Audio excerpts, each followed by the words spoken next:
Right now at 6, an 8-year-old boy hit by a vehicle in Salem. Now investigators looking into how it happened as neighbors react tonight. He came here with nothing and gave us everything. A heartbroken daughter talks about her father, who was shot and killed in Manchester last night, as police arrest a suspect. Mainly dry conditions continue for any Halloween festivities tonight if we stay dry for trick-or-treating Monday ahead. And as holiday shopping picks up, authorities in Massachusetts are warning people about a scam that can happen anywhere, including a Target parking lot. One victim tells her story of how it happened. No one covers New Hampshire like we do. WMUR News 9 at 6 starts now. An 8-year-old child from Salem is in the hospital tonight after being struck by a car around 9:15 Saturday night. Good evening. Thanks for joining us. I'm Grace Feinerman. And I'm Troy Lynch. Today we spoke with a neighbor that lives close to the accident and knows the victim to see exactly what happened. Then I saw someone laying on the ground in front of the car. A horrific scene in Salem Saturday night as an 8-year-old boy was hit by a car. He transported the patient immediately to Lawrence General, where he was stabilized and then flown to what I believe Mass General Hospital in Boston. Fire officials asked for a med flight right away, but it was further away than expected, taking roughly 40 minutes. Response, and that happens, and that's why we went right to the closest trauma hospital, which is Lawrence General Hospital first. A neighbor of the victim who asked not to be on camera said this 2-lane road is always cluttered with cars. As soon as I found out it was him, I started shaking. One of the neighbors that lives close to where the accident was says when she came outside to check on what happened, she saw shoes at that little orange mark in between those yellow lines right there. And then if you follow me, move 30 to 40 feet in front of that mark, you'll see 4 more orange marks. That's where the alleged car that hit the victim stopped. And then the neighbor also said that she saw the victim's body in front of the car. And him laying there, lifeless. So. I mean, this is a kid that every day I go, give me 5. And it's my hand. Now the condition of the child is still unknown, and the battalion chief, Lemire, he wanted to remind everybody who is trick-or-treating tomorrow night to be extra cautious, maybe carry some glow sticks, some flashlights, and also stay close to families. And tonight, a Londonderry family is mourning the loss of their husband and father after he was killed in Manchester yesterday. 45-year-old Dismal Kartakovic was shot at a busy intersection on South Willow Street. The suspect is now in police custody. WMUR's Hannah Cotter is live in Manchester. Hannah, what are family members saying about this? Grace, Kartakovic's daughter Jasmina remembers her father as someone who always had a big smile and an even bigger heart. She says he was a truck driver who took this road to work every single day. Tonight, 22-year-old Tyrese Harris is facing a second-degree murder charge in connection with the shooting death of 45-year-old Desmal Kartakovic. The shooting happened yesterday around 3:30 on South Willow Street, just outside of the mall. Several parts of the road were shut down late into the night while police remained on the scene. 19-year-old Jasmina says her family is devastated. She says her 12-year-old brother was in the truck with her father when he was killed, and he's the one that alerted their mother. A million times I've said to myself, I wish it was me, that it was me that was there, that saw that more, and I could have pushed him away. Don't look, don't push him back into the truck, anything, but it wasn't. And tonight, it's still unclear what led up to the shooting, but Harris is expected to be arraigned in Manchester later this week. Live in Manchester, Hannah Cotter, WMUR News 9. All right, Hannah, thanks so much. This afternoon, loved ones of Harmony Montgomery gathered in Manchester to remember the 5-year-old girl. Harmony's father, Adam Montgomery, was charged with second-degree murder in her killing, and the little girl's mother, Crystal Sorey, describes her daughter as sweet, funny, and also talkative. She dressed up as Minnie Mouse, something that she said would make her daughter happy. Sorey says she wants to close the door on this chapter. All the good memories are in Haverhill and Boston, so we just want to close this chapter on New Hampshire because nothing good happened here for her. Sorey says she's planning to do something in December, around the time prosecutors accuse Adam of killing Harmony. All right, to the weather now. We are less than 24 4 hours away from Halloween, and everyone wants to know what the trick-or-treating weather is going to be like. And Jackie, for anyone like me who hasn't picked out their costume, what's the weather going to look like so I can dress accordingly? Yeah, if you've got to run out and grab something quick, don't worry about the rain gear. We're actually going to stay dry, so that is the good news. You don't have to, ruin the costume with the rain jacket, things like that. I remember as a kid, anytime that you had to stuff a coat under the costume or anything, it was just, it always ruined it, right? It never looked the same. But you're pretty comfortable for the most part. It was warm out there today. This evening, I know some towns are doing trick-or-treating right now in these next couple hours, and well, you're going to be okay. We've got clear skies, quiet conditions across the state right now. The next 12 hours will keep us quiet. We will have more clouds building in as the night goes on, so we do end up mainly cloudy as we head into Monday, but it stays dry. Satellite and radar showing those quiet conditions across the region. Some showers off to our south and west eventually get in here, but not until later tomorrow night and as we head into Tuesday. Temperatures are sitting in the 50s now across the state, continuing to drop. 58 in Concord, 54 in Nashua, some 40s starting to creep up in Lebanon and Whitefield. And so as we head into Halloween, we are going to see some clouds, but comfortable conditions. A look at when those showers could arrive coming up. Looking forward to that. Jackie, thanks so much. Tonight, police in Framingham, Massachusetts are warning shoppers about a shopping center scam ahead of the holiday season. A woman tells our sister station WCVB that she was driving through a Target parking lot on Thursday when two men knocked on her window and told her that her brake lights were leaking. When she got out to look, another man went into the car and stole her wallet. But I was caught off guard, and I feel like a fool for falling for that. She said the group unsuccessfully used her bank card to get cash, and she had to cancel her driver's license and other credit cards. Still to come, 2 Americans killed in South Korea after a Halloween celebration stampede. Well, we're discovering about the investigation tonight. Plus, eased restrictions to a loan forgiveness program for public service workers. What you need to know about the deadline to apply. And it was a warm one out there today, warmer than this time yesterday. Tonight, not going to be quite as cold. A look at if the mild temperatures stick around coming up.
Right now in South Korea, the whole nation is in a period of mourning after 150 people died in a crowd surge. It happened in Seoul's leisure district during Halloween festivities. We're also learning tonight that 2 Americans were killed. President Biden responding today, quote, "Our hearts go out to their loved ones in this time of grief, and we continue to pray for the recovery of all who were injured." And in Your Money tonight, there's an important deadline you might want to know about for tomorrow. A waiver that relaxed rules for the Federal Public Service Loan Forgiveness Program that expires tomorrow. The waiver could help erase tens of thousands of dollars in student loan debts for thousands of teachers, police officers, EMTs, or anybody who worked for a level of government or even some nonprofits. The Department of Education under the waiver is counting payments made regardless of payment plan, regardless if the payment was late, the payment could have been short, the payment could have been made on another type of federal loan that normally isn't eligible for PSLF. The Department of Education says so far more than 236,000 public service workers have received about $14 billion in relief due to the waivers, and that there are still about 314,000 who may qualify. And if you're not sure if this affects you, you should probably check. All right, coming up, Jackie, are we going to get a treat for Halloween tomorrow when it comes to the weather? Yeah, you know, it's been a treat of a weekend so far. No tricks in the forecast, so looks pretty good to me. I'll let you know the timeline for when showers do move in tomorrow night coming up. The Pats needed this one today. Give credit to the defense and special teams for this one. They win yet another one against the Jets. Got the highlights next.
Now, meteorologist Jacqueline Thomas with your Storm Watch 9 forecast. Well, it has been a beautiful weekend yesterday and today, the bright sunshine, and then even warmer out there today too.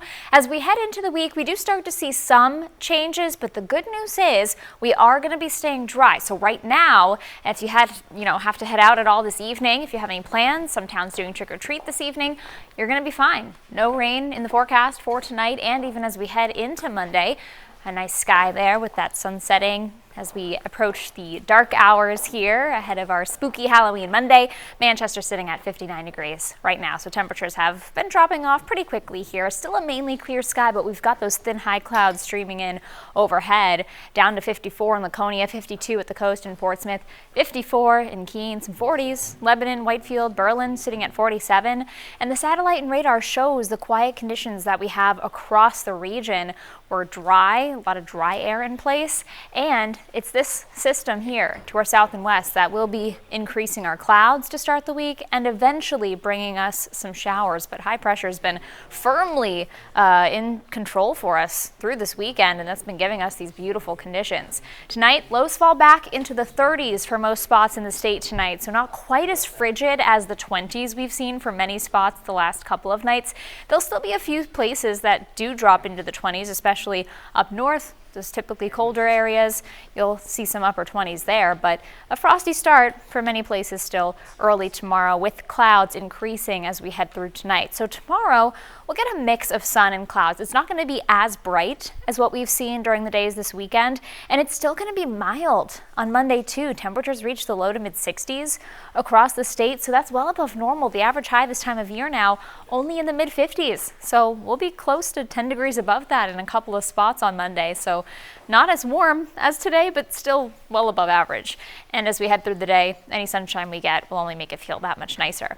So here's what the futurecast looks like, because as we head into Monday, it's going to stay dry initially. Now we will see some clouds increasing at times, but here's 9 p.m. We still haven't seen the showers move in yet. So the good news is, if you have to go trick-or-treating tomorrow evening, the kids don't have to, use rain gear to spice up their costume at all. You can actually just go out and about and be okay. It looks like it's afterwards, as we head towards the late night hours, mainly after midnight, that the showers start to move in, and we'll see those showers continue into early Tuesday. Now there will be hit or miss showers during the day on Tuesday, likely a break from any showers at times, and then another round of showers possible Tuesday evening before clearing out again for the second half of the week.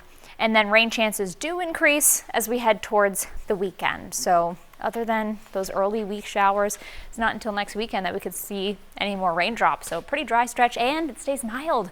Highs this week in the 60s. Now, Jonathan Marshall and News 9 Sports. It's been a wild thing to see the Pats being up and down while the Jets have been consistent, but they still can't beat the Pats as they get their 13th straight win over New York. Let's get to the highlights. The Jets came in with 5 wins, good for second in the AFC East. It was tied at 3 in the second. The Jets about to strike on 3rd and 6. Zach Wilson finds Tyler Conklin for the game's first touchdown. Later in the second, Pats fans surely don't want to see this. Mac Jones is picked off by Michael Carter. Can't totally blame Jones, though. Looks like the ball was deflected by a defender right before he threw it. Jones and the offense make up for that at the start of the third. Jones to Jacoby Myers for the 5-yard score. Pats go up 13-10. Nick Folk was a fantasy star today. He carried a heavy load with 5 field goals. The defense showed up as well. They picked off Zach Wilson 3 times. Here's one right here. Give that one to Devin McCourty. The Pats just seem to have Wilson's number. He has 7 INTs now against New England. Wilson scrambling out of the pocket. He throws it up. Don't really know what he was seeing right here. Another one for the vet, Devin McCourty. It was still a ball game late in the fourth quarter, though. Wilson would find Tyler Conklin again for another touchdown. That made it 22-17. So, of course, after that, New York goes for the onside kick, and Jabril Peppers would fall on it. That's the game. Pats win it 22-17. They're back at 500 at 4-4. They host the Colts next Sunday. Here's sound from the QB and the star DB of the day. The defense played exceptional, and we kind of knew we were just going to wait and let them kind of take over the game, and special teams played great as well. And obviously we did enough to put points up, but we want to do better, and we will. Yeah, we needed it. I mean, it's tough. You go out there at home, you get booed, you don't really show up in any phase of the game. It was ugly for us. Chicago whooped us, and I think to try to fast forward, you play Monday night, so it was just a walkthrough on Wednesday. You get going Thursday, Friday. We were excited to get back on the field. All right, championship Sunday for high school field hockey. The top 2 seeds in D1, Winnicott and Exeter. It was 0-0 in the third. Exeter ends that. It's the senior Addison McNeil on the goal. A 1-0 lead. The Blue Hawks going for their second straight state title. Defense wins championships, right? They show it here with back-to-back denials. they are not having it in the fourth. The Blue Hawks can sense that championship vibe. Addison McNeil takes aim, and it's senior Ella Raymond who's able to guide it in. Exeter wins it 2-0, and the Blue Hawks go back-to-back as state champs. Congrats to that program. And D2 was 1-2 as well. Number 1 John Stark and number 2 Souhegan. These teams played in the regular season and tied. Neither had lost all season, so that definitely would change today. Another tough one. This goal scored by Courtney Cranshaw. That made it 1-0 in the first. Some great defense really helped them out. Souhegan on the move, but check out the save here. Eddie Fisher had a good game in goal. One goal was all John Stark needed to get their first championship in program history. A big day for them, history made, so shout out to John Stark. Back to the Pats, guys. All is well, right? We believe in Mac, and The Jets had the better record, though. I thought you were saying that the Jets were the real deal this year. maybe they're fraudulent. Oh, A little bit. Maybe the kryptonite is the Patriots. Yeah. How many losses in a row now? 13. 13, Yeah, that's tough. 14 next year. They still got to play again this year. 14 this year. All right, coming up, staying safe on Halloween. The key things officials want everyone to be aware of as they head out for trick-or-treating. All right, Grace, talking about an early Halloween treat. Time for our U-Local hotshot. Maybe WMUR sports director Mike Cronin? He could tell us how to get to Sesame Street. This needs to go up in the Hall of Fame. Dressing up as Cookie Monster with his adorable, and I mean adorable, daughter Charlotte. We could watch that all day. And she's doing her best impression of Elmo. And you can share your shots of life in New Hampshire by joining the U-Local group on the WMUR Facebook page.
We're just over a week until the midterm elections, and this week you can hear from candidates in statewide races during our upcoming Granite State debate series.